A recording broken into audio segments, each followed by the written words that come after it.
everyone. This is Gloria, the host of the Love and the Work You Do podcast. And today I have with me Krystal Speed. She is an HR, hi, Krystal, HR strategist. She is a minister. She's a writer. Most importantly, she is someone who can connect you to anything that you want to do regarding your business. She works with processes and systems, and she has all her certifications in the human resources field. Today, Krystal is here because we both have in common a death of a loved one, and we are going to talk about grief. She lost her mother in 2005, Mhm. and we're just going to explore her story, and at the end of the day leave you with some information that will make your life better too. So if this sounds like something you would love to be a part of, come on in, pull up a chair, and let us learn together. Welcome, Krystal. Hello, thank you for having me, Gloria. It's great to be able to chat with you for a little bit.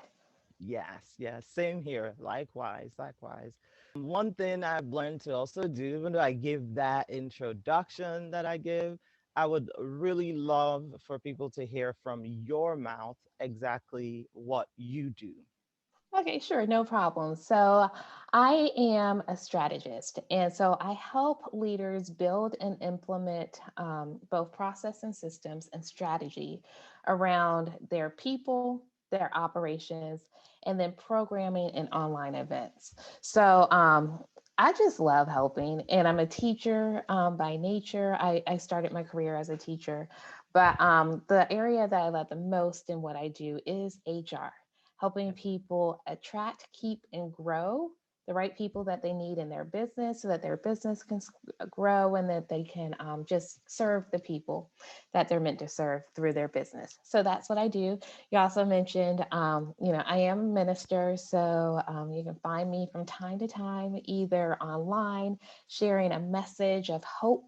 And usually it's just something that God has taught me through some hard lessons and that I can share with others. And I also blog about it from time to time as well. And then I do other things, but that's me in a nutshell. Amazing. I love that. That part about, what the Lord has you do, which is to give encouragement to everybody out there. So that's awesome. Now, I have this question.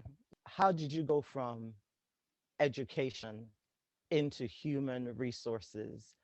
Did you at one point know that you wanted to become a human resources person, maybe as a child, and then you forgot and went towards the education line? Or did you stumble upon it? Did someone say, oh, did someone call it out of you? Did someone notice that you were actually good there and was like, go towards this path? Can you share a little bit about that? Yeah, that's an excellent question, actually. But so I went to college and got my undergrad and master's in education. All I ever wanted to do was be a teacher. I didn't want to be a principal. I didn't want to do anything else, maybe develop curriculum, but I just knew I wanted to be a teacher my entire professional career. 5 years in, my father, who he and my mom started an IT company when I was 9 or 10 years old, he's like, "Hey, Krystal, we need some help with recruitment. Can you consult?" And I had been doing like volunteer recruitment with my alumni chapter, had developed our like college recruitment program. And he's like, "Just come do that for me." So my dad really called it out. And then my middle sister, because I was hesitant, my middle sister's like, "Oh, you could do this." You like, she's like, "It doesn't matter that you don't have the professional like experience. You can do this." So I started as a consultant. I had a really rough year teaching. And so I said, "I'm just going to work with my dad for the summer." And he's like, "Hey, I got an HR job for you." And he's like, "But you need to make sure that you get certified and you get all of the training that you need." So that's how I got into HR. And then from there, I just absolutely loved it and saw how it really connected with my passion for, people as well as the training component. And so it was natural, but something I didn't even know. My dad and my sister helped call it out of me. And that was the first of many times where I saw God had already prepared that path for Mm. me. And it was just an invitation to step into it. Yes, That's yes, yes. That's amazing. Isn't that just beautiful? Like for, taking it back into the ministerial world for a minute, it. that even our earthly father would call something out of us. And, just the same way that our heavenly father would, it Hmm. would, it wouldn't have happened if we didn't have a relationship with either of them. So I love that. Like we actually have to be a relationship first before people Hmm. can talk to us and call out things from us. So thank you for sharing that. Hmm. So I would love for you to share the story of mother. Um, you know, she died from cancer. Um, but can you just start where you can and explain how that journey began? Sure, no problem. So, my mom, Nancy C. Speed, she passed away in 2005. And she passed away after a 10-year battle with cancer, Mm. breast cancer. And so the fourth time the cancer came back, it had spread to her brain, her liver, her bones, and her kidneys. And so what happened, I was 25 at the time. I was living at home. I'm the youngest. So I was the last one to leave their house, but I was living at home. I was a teacher. We had just gotten on summer break. And so I just took my mom to a routine appointment. We just thought that, the doctor would be like, you're good, whatever. And he sat us down and said, your cancer has come back, and, mentioned all the places. And I mean, I was basically numb. I think my mom was numb. We went back home. She went to bed, or at least to her room. And I took a nap, and my dad called, and he's like, he was just checking in, really. Mm. Like, he didn't think anything was wrong. I'm like, Dad, you got to talk to her, Mm. because it wasn't a good report. And it's interesting because, our mom was strong, and she was our rock, and like she was the center of the family. And so we're like, oh, she'll bounce back. Mm. This is going to be hard, but she's conquered other hard things. So we'll just support her in that. And I was actually about to move out of the house at the time. And so it was really difficult. But, as we were moving into her, she had to get surgeries, first on her brain to remove the cancer. And as we were moving to that surgery date, she said, Krystal, I know you want to move out and like start your life, but I really Mm. need you to stay home. And I'm like, sure, like, sure. But it took a lot of her to ask that. I'm like, sure, I'll stay home and help. And it's interesting because from the time my mom was diagnosed to the time that she passed away, it was only a month. And Wow. so Mm. she was preparing to go into the hospital, and my mom was always like very particular about things. And she's like, we need to get the house painted.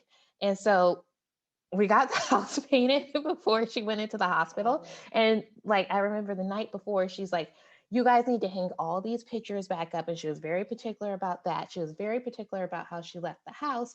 And I remember we were packing for the hospital. I'm like, how long will you be gone? She's like, Mm. 7 days. And I'm like, that's a long time. Yeah. Like, I'm like, 7 days in the hospital, not knowing she would never come home. Many many things happened in those 7 days. The most incredible thing is when we realized that she was not going to get better. And the only way I realized it was the doctor came in on went to the hospital on Friday. The Mhm. next week on a Wednesday, the doctor's like, well, obviously this is terminal. And I looked at my aunt who was there, and I'm like, did you know? I mean, Mm. everybody kind of knew, but nobody had really said that. Right. And so it just like changed everything. And then I asked my dad, I'm like, did you know? And you weren't telling us? And he's like, no, I always thought she was going to get better. And at that moment, we like transitioned into like, what does it mean for her to slowly leave this world? And my dad Mm.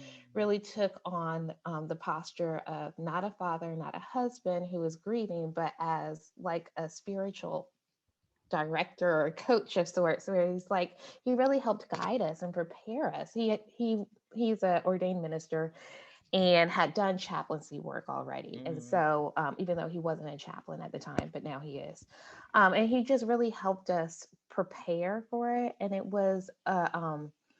was an experience like no other, where I felt God was definitely there in the midst. His spirit was present in every moment after that, even before, but definitely after that.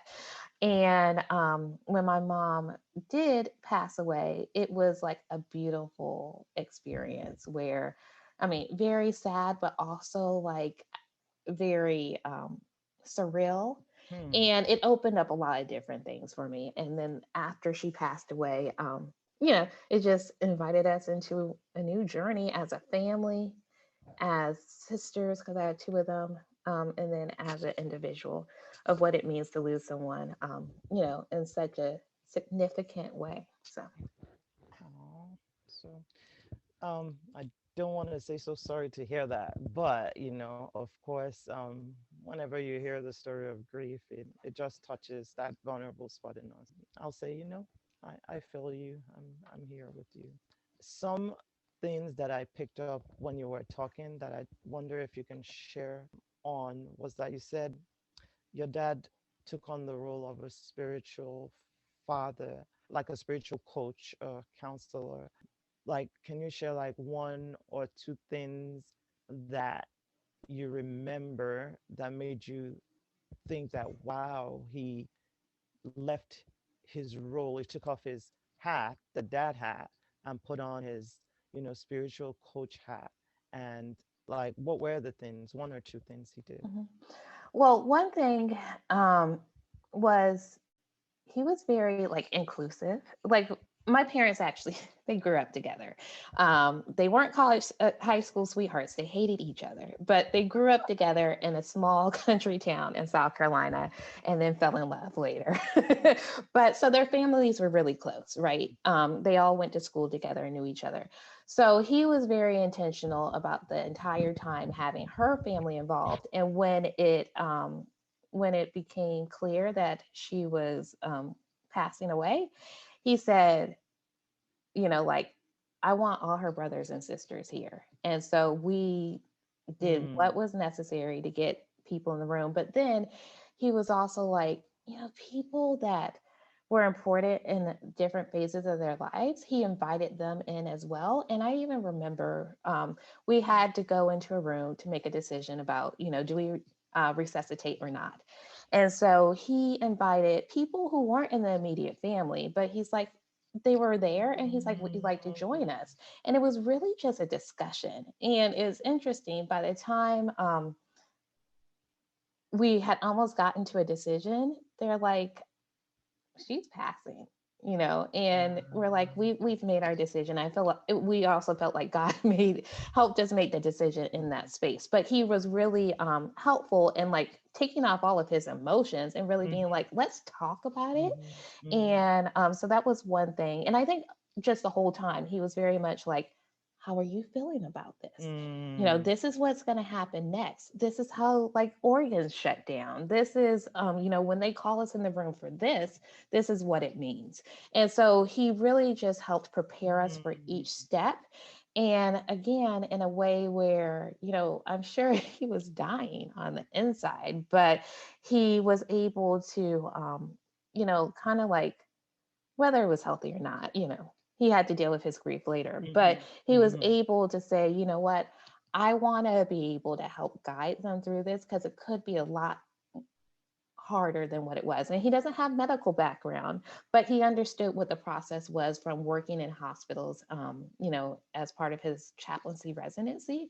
And it was really helpful to be able to have that experience. So that's how I kind of saw him show up at that Oh my time. God. Yeah, that was amazing. Just you just mentioning the things he did, I was like, oh, okay, that's something you should do. Your dad had the difficult conversations with you all during the grief. Like, that's an amazing father, if I can say so myself. So Thank you. thank you for sharing that. Mhm. I believe those are really two valuable information for anyone listening.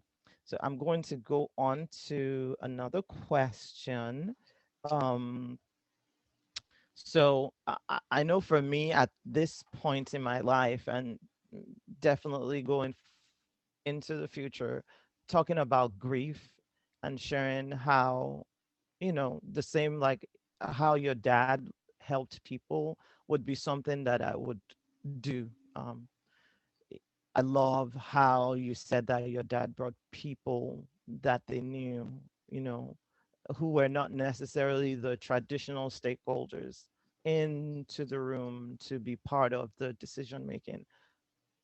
That's amazing. Like, I don't even know what to say, but one thing I want to draw and refer to from my memory is I think there's a pastor, Pastor Darius Daniels, probably before COVID. I'd been listening to one of his sermons, and I remember he would say, like, for everyone making decisions, like, just generally, you need to have like three people that you bounce things off of. Like, Mm-hmm. you can't be making decisions by yourself. Your pastor is there, your parents are there, and then maybe a third person who could be anyone, also be a therapist. Mm-hmm. But I feel like that's what your dad did. We can't make decisions in isolation. And like the Bible says, when we in the council of many, to make decisions. But anyway, just reaffirming that what dad did was really, really good. Mm-hmm. Now, if we go in deeper, um, I remember we had the conversation about the grief,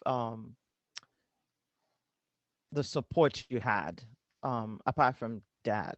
I know I was really amazed to find out there was something like a grief camp. Mm-hmm. So, share with me like how the grief camp helped you, and maybe along the line we can also dig into what the bereavement ministry, not necessarily the one in your church or that supported you, but what we could lead from there, what that was, and how that can help Mm-hmm. generally during grief. Thanks. Sure, no problem. So, just to kind of provide context, I have a really good friend. Her name is Christina. And so she lived in the DC area, and she called me one night, and it was the worst night. But she called at just the right time, and we were able to process a little bit. And she's like, "Hey, Krystal, the organization that I work for, and it's actually called the Went Center, WENDT, which is in DC, and it's the Went Center for Loss and Healing." She said, "We do a grief camp." And so it's a weekend away for kids, Mm-hmm. elementary through high school, to help them process their own grief. And so they always partner the kids with an adult buddy, and an adult buddy who has also experienced grief. And she said, "I think this would be a good thing for you to take part in.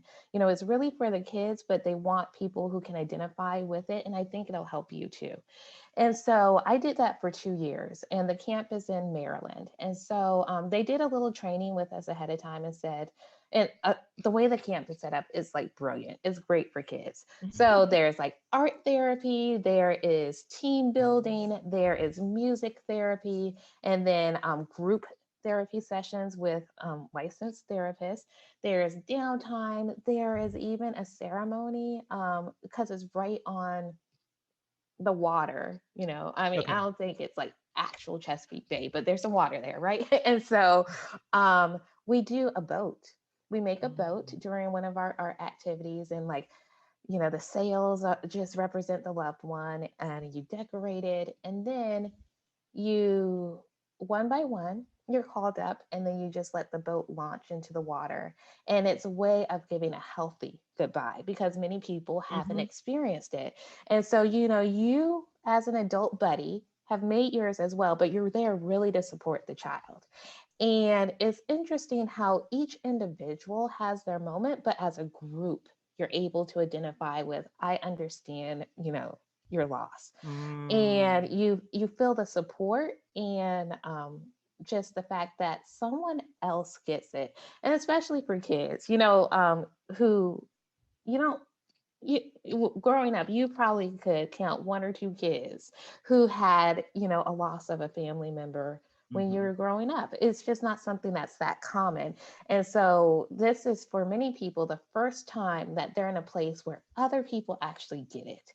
And so it even though I was helping another child, it helped me so very much. And then, at the end of the weekend, they do process with the adults and they're very clear like, this is a weekend. We don't exchange numbers. They don't even know our last names. And so you write them a letter that they can take with them, but we don't have contact with them afterwards, Okay. just so that you're not establishing unrealistic Mm-hmm. expectations. Like, Mm-hmm. everybody's going back to real life and don't feel like you have to, maintain contact. So I did that for 2 years. And again, it was just a fabulous experience. One that, I mean, you don't necessarily have to do that, but I Mm-hmm. would say one that allows you to have some structure around how you process and grieve.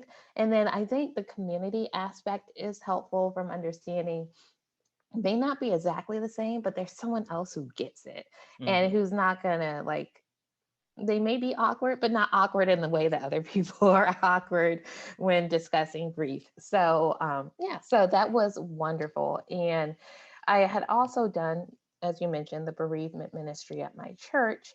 And I think also the aspect of being able to be in community with a licensed professional, but to be in community and being able to talk in a space where other people have dealt with something similar. Because I just think it's hard sometimes when you're talking with your friends who either haven't experienced a significant loss or just aren't really in the space where they can talk about it freely. It's just awkward. And it's also nice when the people don't really know you. So Mm-hmm. you have a little more freedom in Yes. how you talk, without fear of judgment and all of that. So I would say whatever, form it might take, being able to have a space, um, free of judgment where you can share and have the support of a licensed, or trained professional, because there are church ministries where you have gone through training. You might not be licensed, but you've been trained and more Yes. from the spiritual side of dealing with grief. But I think it's really helpful to be in those types of environments where people are there specifically to support you in your grief journey. I totally agree. And I like what you said about it appears, I should say, that everyone knows that you form no attachments during this time, that everyone is coming together for the purpose of grief. Um, I love the support that at least my church and then the community being Nigerian provided for me, that I didn't even know I needed. Hmm. Like, the people just rallied around, and especially the beginning days were really difficult for me in hindsight, but I didn't even know it. So I see, where having any type of community, be it church, be it, ethnic or racial affiliations, be it people that are friends with you, how they can step in and just even apply that fact that it has, like, we don't need to be friends after this. You come in, you do your part, and and and if we end up becoming friends after, that's okay. If we were friends before and maybe we're no longer friends, you can still come in and play a part in that journey for the person who's grieving. So I love the idea of the grief camp. I love the idea of the grief camp. Like you said, we should do just talk about this on that clubhouse thingy.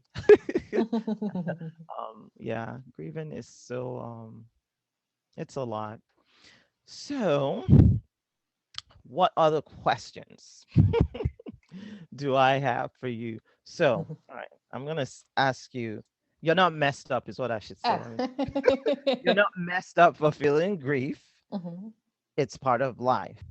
And that, again, the same word you just used in the prior conversation, but do it in a space where it is safe, right? mhm, mhm, So, if you could expand on your personal experience again on why that is important, why um you're not messed up because you're grieving. mhm. Yeah, so, you know, and it may be just because I'm more aware now, after, going through grief, loss, and healing. Mm-hmm. But, I feel that uh, that in some ways there, it is a stigma or like taboo, and it's hard to talk about. But the thing is, at one point or another in life, everybody experiences grief, even if Mm-hmm. it's not the loss of a loved one, the loss of a job, the loss of, a significant relationship, even if the person is still alive. We go through grief. Yes.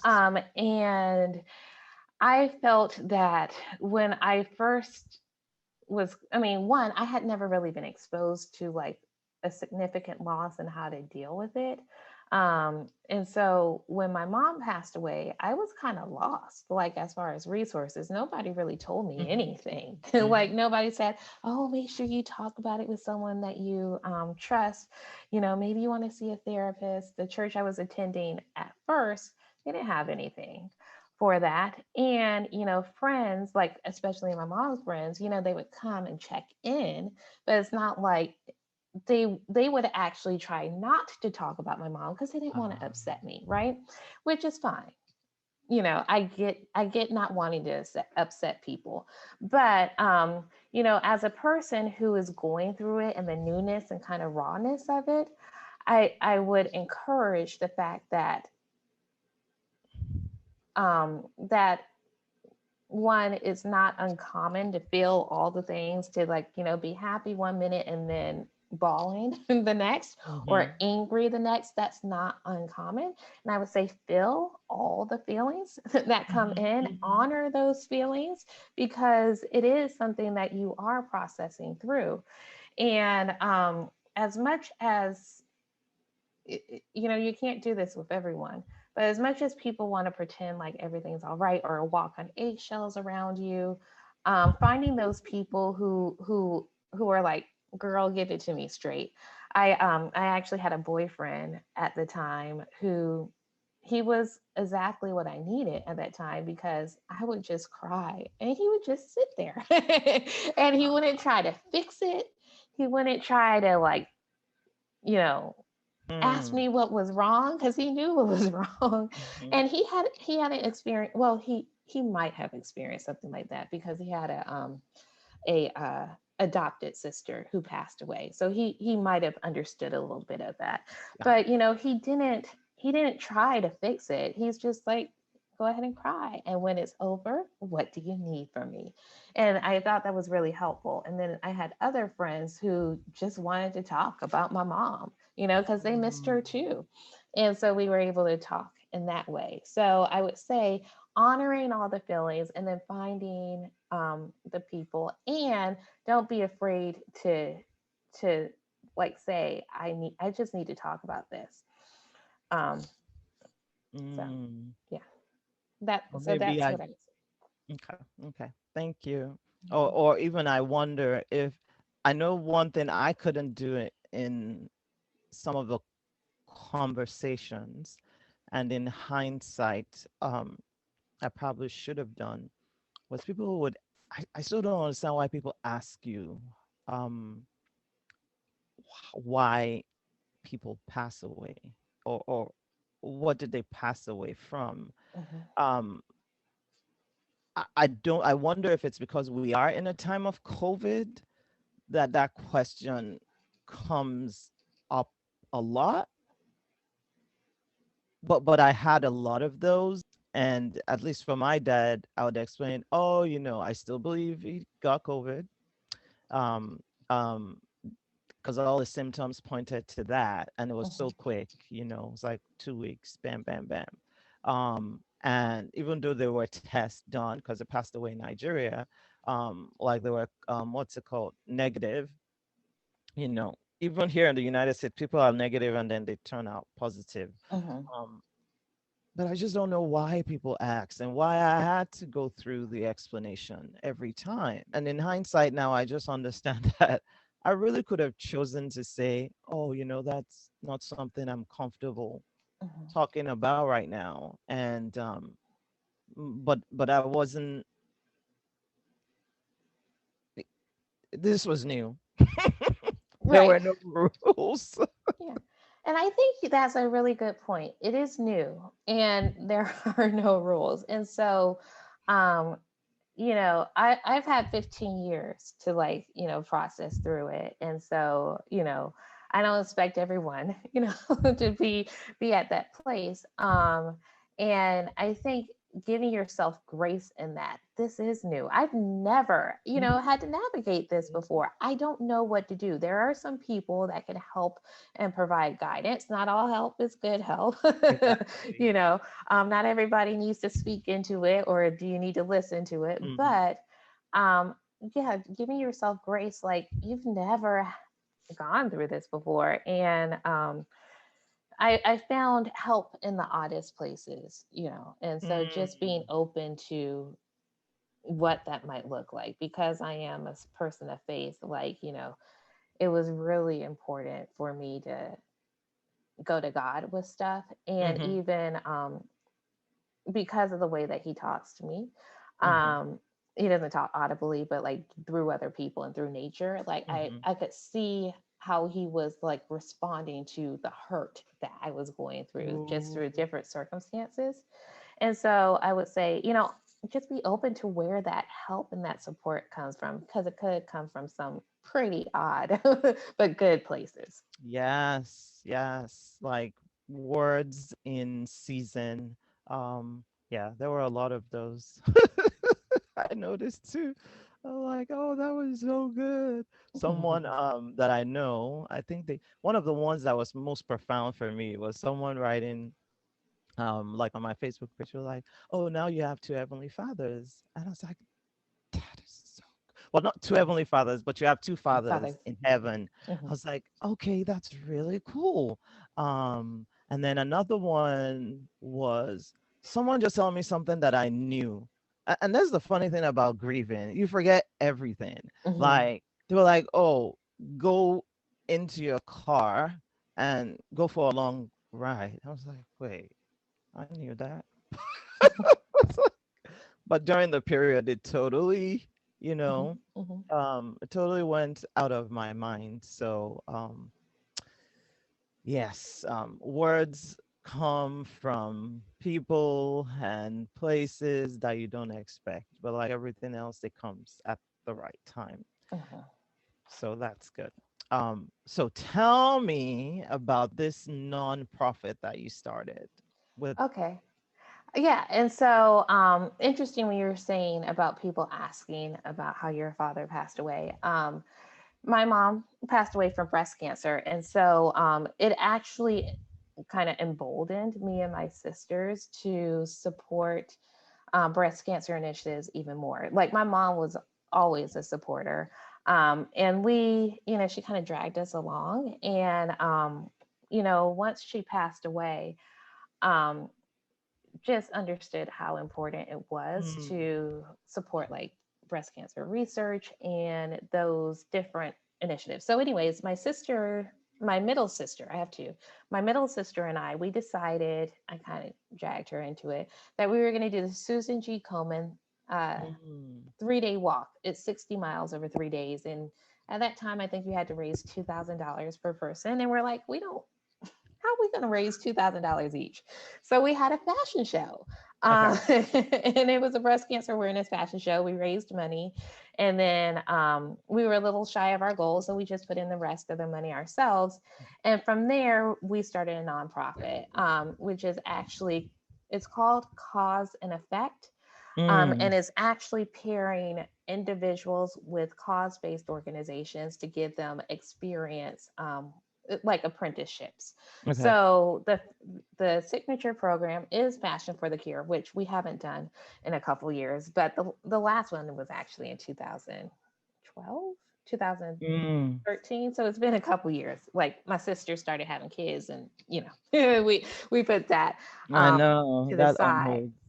But it was an opportunity for like people who were in fashion design programs, models, aspiring models, photographers, as well as makeup artists and stylists. We gave them internship opportunities to help run like prepare and run this fashion show. And then they got college credit, or in their cosmetology program they got service hours, but it was all for credit because my HR background, I'm like, if you want to do this as your job, I want to give you experience so you can put on your Yeah. resume. And so our nonprofit is all about pairing people with causes that they're passionate about, where they can use their skills in a way that supports that organization while also, getting the experience that they need for, their careers. Okay. Okay. That's good. I like anything that we can do to help people figure out um, their future career. So that's Mhm. good. So as we wrap up, I was wondering if in a brief um sentence statement, you can share what you actually have learned, like in one, like I said, one sentence or statement Mhm. about grief from this journey.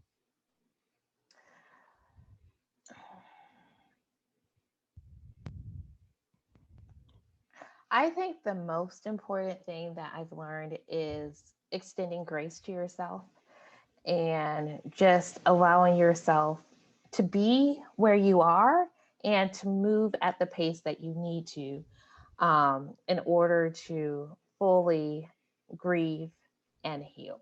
Mm, mm. So, yeah, That's that's deep. what I would say. That's deep. Thank you for sharing that. Mhm. Thank you for sharing that. And so, what's in the work for you in the future? Can you share where people can reach you on social media? Any new projects that you're looking to work on in the future?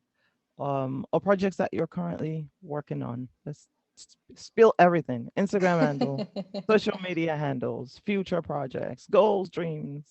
Okay, excellent. So, my website is crystalspeed.com. So, because I am a multi passionate person, like all of the things that I'm working on, from ministry to speaking to the strategy work, my blog, all of that is there. What am I working on and like excited about right now? So, I'm currently really focusing in on the HR strategy work Okay. that I do. So, helping solopreneurs make their first hire and giving Okay. them a process for that, as well as maturing entrepreneurs, helping them continue to grow the team that they need in order to scale their business. Um, Also, in the future, as it relates to grief and Mhm. healing, I'm a writer, and I've published some journals that have nothing to do with this, but I do really want to think about grief journals because writing has just been really helpful for me in processing all my feelings, not just with grief. Mhm. And so I'd love to be able to publish some journals. So it's really finding the time to Mhm. sit down and devote and do that. But that's something that, hopefully in a year or two, you can go to Amazon, you can go to Barnes and Noble, you can go to Woohoo! many different places and be like, oh, Krystal, Krystal I heard speed. her Yes. on the podcast and there's her Yeah. grief journal. So, Yes. I totally like that. yeah, so that's, oh, That's oh. And then, so on Instagram, you can find me at Your HR Strategist, or I also have another one, Krystal Speed Consulting, which is more okay. general. I'm on Facebook, Krystal Speed. I'm Krystal L Speed. There's actually a Krystal S Speed. That is not me. We Ah. look alike and we both live in the DMV, but we're not the same person. She's like 15 years younger than me. So I'm Krystal L Speed there. So that's where you Okay. can find me. Awesome, awesome. Once again, I am grateful for the opportunity to do this with you. Well, thank And you for the opportunity. I appreciate thank it. you. Thank you. Enjoyed all our conversation. And I feel like we'll come back and maybe dig into the HR aspect of you in a future podcast also. Yeah, So whenever you're ready, I'm down. awesome. All right, I'm gonna hit. So thank you everyone for joining us for today's episode of the podcast. Um, See you another time. Bye.